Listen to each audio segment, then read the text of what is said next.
Dobrý den, jmenuji se Jiří Máče, vystudoval jsem magistra na Jihočeské univerzitě a jako průvodce se vidím hlavně v tom, že klientovi dokážu empaticky a vcítěním mu pomoct rozhodnout v důležitých krocích, dokážu inspirovat, dokážu dát zpětnou vazbu, tak aby se klient mohl posunout, tak vidím sebe jako průvodce, jako mentora, který s klientem dokáže dlouhodobě spolupracovat, dokáže ho zaujmout, dokáže ho inspirovat.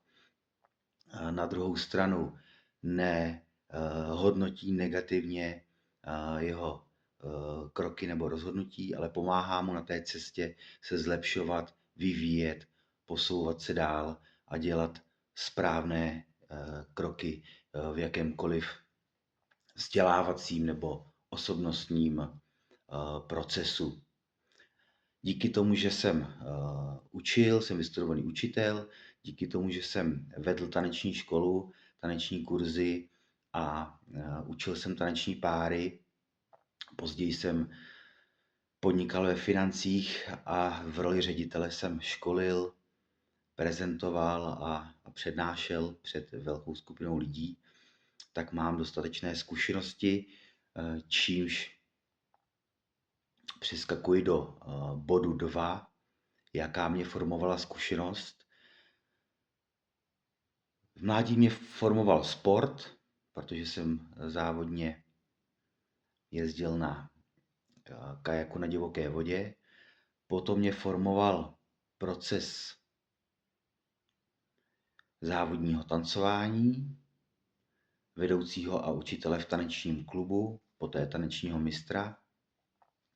Poté mě formoval vystudovaná role učitele a praxe v učitelském oboru a následně mě formovala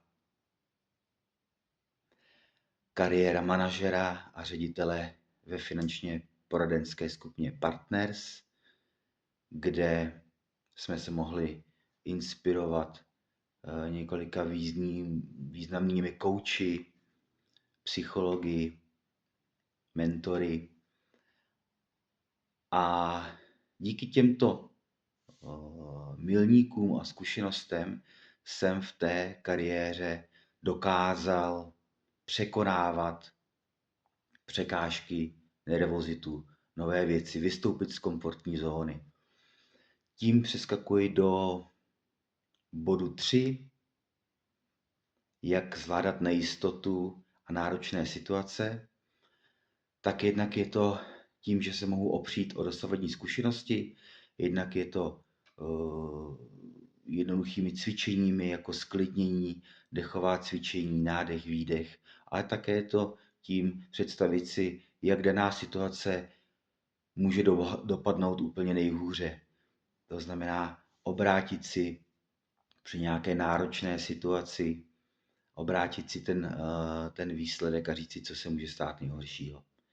Tím moje představení a okénko a rád bych spolupracoval s vaší společností v roli mentora a průvodce.